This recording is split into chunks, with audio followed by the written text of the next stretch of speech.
My name is Keboneilwe. I am from the Free State in a town called Tabanchu.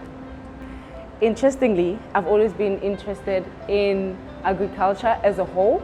My family comes from a background of livestock farming, but not in a big scale.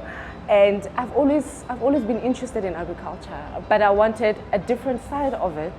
I went to an agricultural high school.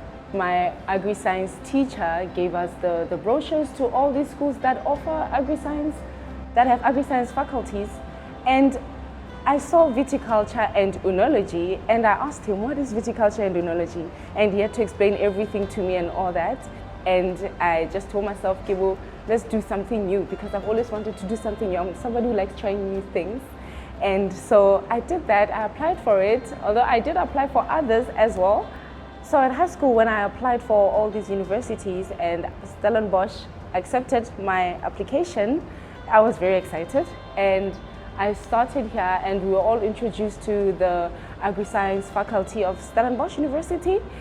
And we were basically given a tour of the entire faculty of agri-sciences. In my second year, that's when I got to learn about table grapes in viticulture, and I fell in love. When I finished my undergrad, I wanted to pursue my studies, to continue with my studies. And basically during my undergrad, I was very interested in table grapes. And that's when I started assisting my lecturer. I asked her if there's anything I can assist her with, because I wanted to learn more about table grapes, viticulture. And that's where I was introduced to the Agricultural Research Council, which is called the ARC, Mitford Bay. I work at Mitford Bay at the moment. The trial that I'm working on at the moment is part of a big project that is done at the Agricultural Research Council. And we are working on a lot of projects, but this one is the one that I'm majoring on with my MSc studies. And that's what I'm currently doing. I'm currently doing my MSc and I'm finishing. And it has been an amazing journey. And I am also temporarily employed by the Agricultural Research Council to be helping them with a lot of their studies and their projects that they are also working on. We basically look at these little plants right here. They are called cuttings. And what we are doing right now is we are looking at the percentage of bud break. When does it start to grow out?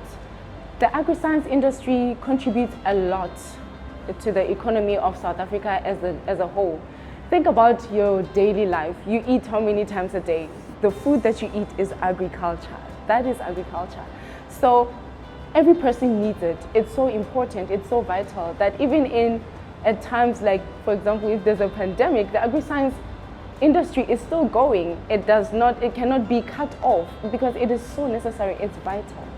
Coming from Stellenbosch University and studying there, it actually gave me a very nice perspective and a good perspective of how the agricultural industry is. And the most amazing thing about it is that as you go on about doing the practicals, you get introduced to these people who are in the industry, and you become connected to them, and you see the broader, or if I may say, the practical way of how these things are being done, if I may put it that way. And it also makes things easier for you when you go into the industry after you have studied. I mean, you have been introduced to those people while you were busy studying, and it's so much easier for you, basically. And the transition from the university into the industry is so smooth. So coming from my hometown, Tabanchu, and transitioning all the way to Stellenbosch, the Western Cape, it was a big difference. Everything is different. Culture, you name it, everything. And yes, there were some challenges here and there, but it's something that one can overcome. I mean, if you want something to change, you're supposed to be the change yourself. And that's what I learned from when I got here, is that if you want things to change, you have to step in and be that change. And you can overcome whatever may come your way.